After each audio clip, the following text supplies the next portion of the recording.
aujourd'hui je voulais vous faire la deuxième partie de mon bilan lecture de janvier 2019. Alors j'ai pas mal lu en janvier, mais c'est surtout parce que j'ai essayé de finir presque tous les livres que j'avais empruntés à la bibliothèque. Donc vous allez comprendre. Donc à la fin, comme d'habitude, vous aurez les statistiques du mois. Je vous parlerai des lectures communes de février. Et c'est tout. Si je voulais aussi vous dire que je voulais faire un question-réponse pour mars ou avril.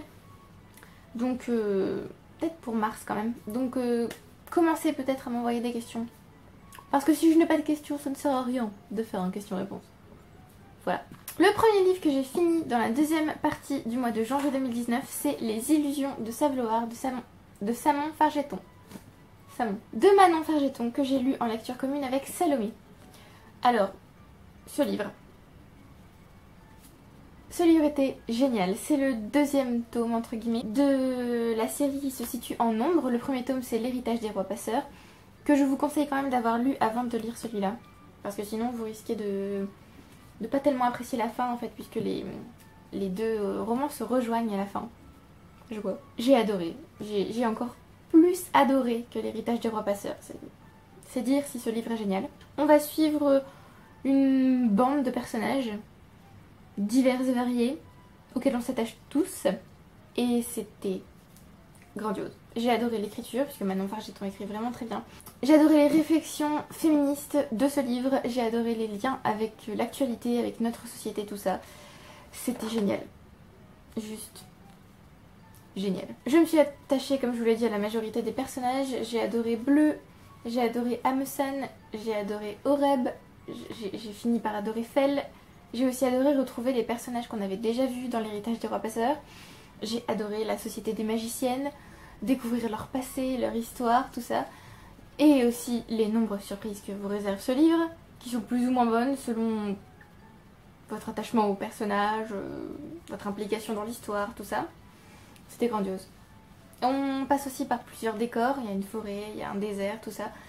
Voilà, c'était génial, génial, génial. J'ai fait une chronique sur le blog, j'adore ce livre. Je pense que je peux déjà vous dire qu'il sera dans mon top des lectures préférées de 2019, tellement j'ai adoré ce livre. Je vais même vous lire des extraits si vous voulez. Alors, un petit extrait pour vous montrer ce à quoi vous pouvez vous attendre. De même qu'une femme qui ne pouvait ou ne voulait pas procréer n'était pas moins femme, elle n'était pas moins magicienne en choisissant de ne jamais tisser d'illusions. Alors déjà là, vous voyez les deux types de magie. Et ensuite, oui, merci, merci. Le fait de ne pas vouloir avoir d'enfant, ou quoi, ça ne fait pas d'une femme une sous-femme, ou je ne sais pas quoi. Donc j'adore ce livre est génial, je vous le recommande. Je vous le recommande. Oui, pourquoi pas. Ensuite, j'ai relu King Lear de Shakespeare. Alors la première fois que je l'avais lu en français et j'avais adoré. Cette fois, je l'ai lu en version originale. Et c'était un petit peu compliqué. J'ai eu du mal à tout comprendre. Heureusement, j'ai lu King Lear dans l'édition Arden Shakespeare, donc il y a certains termes qui sont expliqués, tout ça. C'était bien, avec quelques petites interprétations, tout ça, c'était cool. Mais c'était quand même un peu compliqué. C'était pas toujours évident de suivre et de comprendre. J'ai quand même, encore une fois, adoré la fin, adoré le personnage de Cordelia et toute la symbolique, toute la réflexion derrière la pièce. Voilà. Je pense que je le relirai encore, cette fois encore en VO. Et ce sera mon édition cette fois aussi, comme ça je pourrai la noter. Parce que la notation, c'est la vie. J'ai ensuite lu Le mythe de la virilité d'Olivia Gazalet, qui lui aussi est un de mes livres préférés de l'année, sans aucun doute. C'est un essai féministe, mais pas seulement. En fait, l'auteur va déconstruire le mythe de la virilité, nous expliquer comment il a fonctionné pendant des siècles, pourquoi il a opprimé les femmes, mais aussi pourquoi il a opprimé les hommes eux-mêmes. Parce qu'en fait, elle considère dans son essai que la virilité... Le mythe de la virilité, c'est un piège que s'est auto-tendu l'homme. En plus d'être un piège pour la femme, tout ça. C'était génial, c'était génial. J'ai adoré le fait qu'on ne parle pas seulement des femmes, mais aussi des hommes. De ceux qu'elle appelle les sous-hommes, parce qu'ils sont considérés comme tels par les hommes qui prônent le mythe de la virilité. J'ai aimé découvrir l'histoire de ce mythe, mais aussi l'histoire de l'oppression féminine, l'histoire de l'oppression masculine. C'était génial. La fin parle plutôt de ce qui se passe en ce moment, donc de l'ultra-féminisme, tout ça. Oui, j'adorais. Voilà, ce livre est formidable. Je le recommande à tout le monde, homme, femme, peu importe. Lisez-le, c'est top. Et tout est pris en compte. Tout. Tous les sujets d'actualité sont pris en compte. Le féminisme, l'homosexualité, le masculinisme. Alors je savais pas que ça existait, mais alors quand j'ai vu ça, j'ai fait d'accord, oui, pourquoi pas, ok. L'ultraféminisme, comme je vous l'ai dit, et aussi la question des genres, la théorie queer, tout ça. Enfin, je peux vous dire sur mon carnet de lecture, tout ce que j'ai écrit, parce que je fais les plus et les moins à chaque fois pour résumer un peu, tout ce que j'ai écrit dans le plus, c'est tout, vive ce livre. Donc voilà. Donc lisez-le. Ensuite, j'ai décidé de lire toute la série, oh mon dieu, ça va être lourd, toute la série des Library Wars en manga. Il y a 15 tomes. J'ai décidé de les lire tous à la suite parce que j'ai emprunté ces livres à la bibliothèque et que je vais bientôt devoir les rendre. Donc bon, je me suis dit autant les lire. Alors, je vais vous les tenter de vous les porter, mais ça va être compliqué. J'ai adoré la série de romans de Hiro Arikawa. Et ici, alors, c'est toujours l'histoire d'Hiro Arikawa, mais les dessins sont de Kiro Yumi. Et c'était génial. J'ai adoré retrouver cette histoire, retrouver les personnages, les voir évoluer. J'ai adoré l'humour de certaines scènes. Il y avait des petits dessins, des petits ajouts qui étaient sympas. J'ai adoré les rajouts aussi de Kiro Yumi à la fin. Il rajoute des épisodes en fait de vie quotidienne des personnages. C'était génial. Voilà, j'adore. Mais j'adore tout aussi dans cette série en fait. J'adore la romance, j'adore le fait que ce soit de la SF, tout ça. Alors pour vous résumer un peu l'histoire, je les pose, hein, je vous en montre qu'un, tant pis.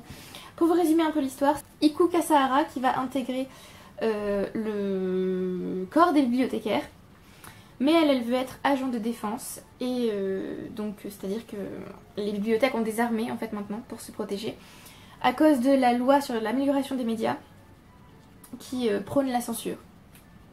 Voilà, je sais pas si j'ai bien expliqué, c'est de la SF, c'est top, c'est génial. Et je vous le recommande, que ce soit en format manga ou alors en roman, c'était top.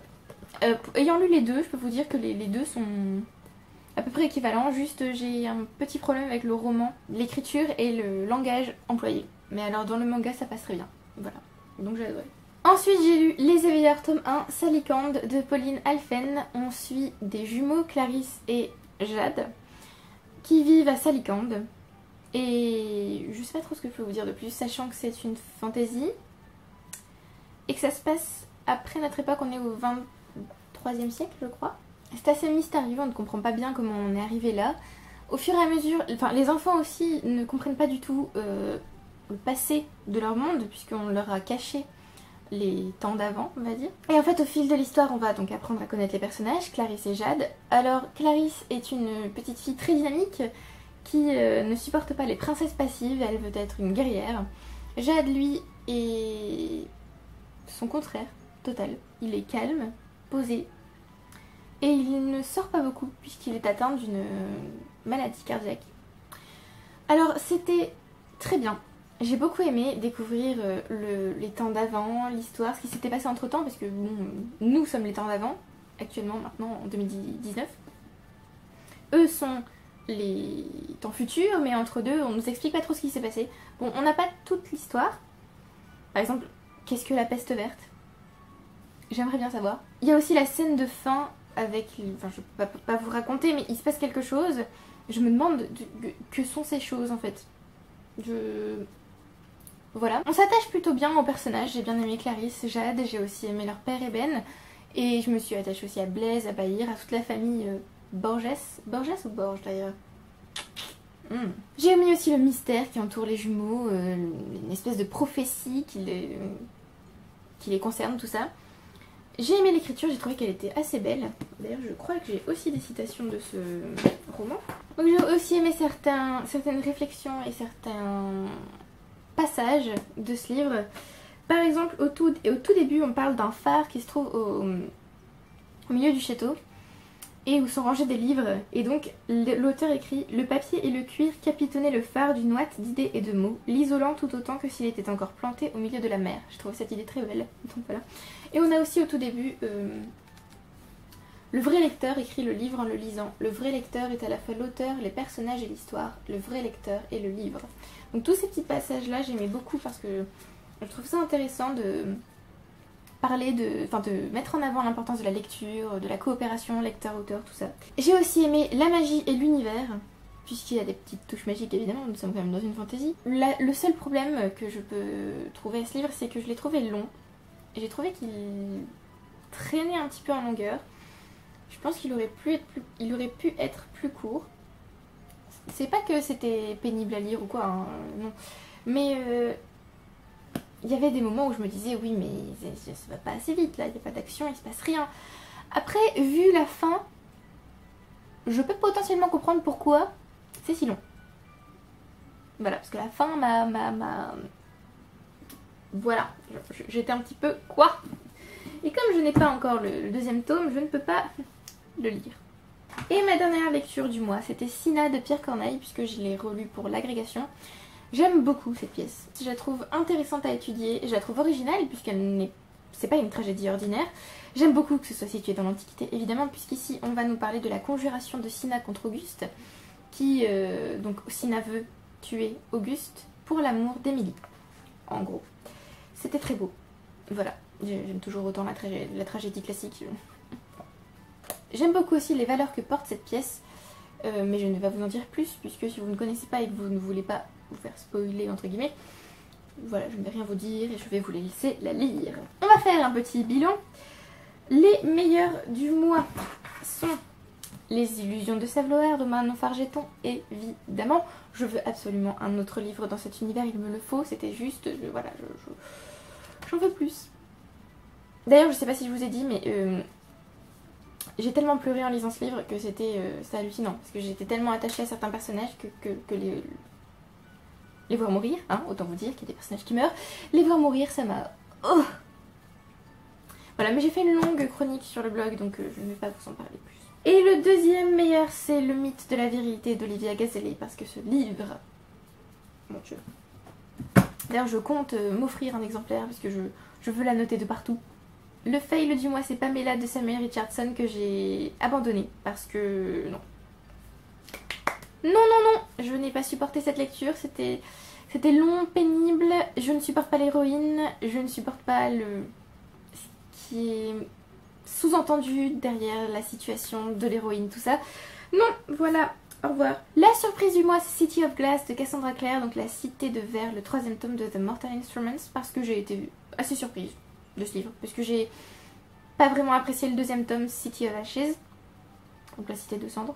Et celui-ci a fait remonter Cassandra Clare dans mon estime, donc voilà. Donc bientôt je vais lire The Infernal Devices et The Dark Artifices, parce que j'aimerais bien être à jour un jour en fait. Parce que j'aimerais bien être à jour, histoire de suivre les sorties. Et il n'y a pas de déception pour ce mois-ci. Et bah dis donc. Alors, j'ai lu 32 livres ce mois-ci. Bon, vu que j'ai lu énormément de mangas, ça aide. J'ai acquis 18 livres, j'ai abandonné un livre. J'ai lu 8787 pages. Je pense que j'en ai jamais lu autant. Si peut-être quand j'ai lu Bleach en avril 2014, peut-être là, à ce moment-là, mais... parce que j'ai un peu lu toute la série d'un coup. J'ai lu 29 fictions, 4 romans, un recueil de nouvelles, 22 mangas et 2 pièces de théâtre. Parmi les 4 romans, il y avait un classique et 3 fantasy fantastiques. Le recueil de nouvelles était multigenre puisque c'était Warriors. Les 22 mangas, il y en avait 7 fantasy et 15 science-fiction. Et les pièces de théâtre étaient toutes les deux des pièces de théâtre classiques. J'ai lu 3 non-fictions, une autobiographie et 2 essais. Un essai philosophique et un essai historico-féministe, on va dire. Concernant les séries, j'en ai commencé 3. J'ai commencé Little Woman de Louisa May Alcott, Les Enfants de la Baleine de Abi Umeda plutôt, et Les Éveilleurs de Pauline Alphen. J'en ai continué 2, The Mortal Instruments et Ombre. Et j'ai terminé une série, Library Wars, que j'ai commencé dans le mois, donc... ça va. J'ai lu 2 livres de ma palle annuelle. J'ai lu Little Woman, qui était dans la palle de Salomé. Et j'ai aussi lu City of Glass, qui était dans la palle de Salomé et dans la palle de ma soeur. Voilà, bon, je n'ai pas commencé sur les starting blocks, on va dire. J'en ai lu que 2 sur je sais pas combien. J'espère que je me rattraperai le mois prochain, je pense. Et concernant les lectures communes du mois de février, alors, étant donné que nous sommes déjà le 7... Je fais cette vidéo très en retard, je suis désolée. La première lecture commune de février, c'était La Nuit des Temps de René Marjavel, que j'ai lu avec Christelle et Aurore. La deuxième, c'est Les Lames du Cardinal de Pierre Pével, le tome 1, prévu avec Aurore. Et là, alors, les deux suivantes, les deux lectures communes suivantes, je pense qu'elles ne pourront pas avoir lieu.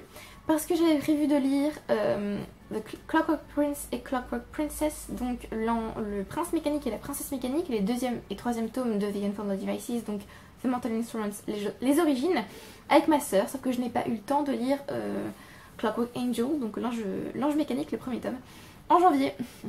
Donc je pense que je vais essayer de le lire en février, sachant que ça va être un mois compliqué niveau lecture, mais je vais quand même essayer et puis on verra si j'y parviens. Et dans ce cas-là, je lirai peut-être à la suite le tome 2 et le tome 3. On verra.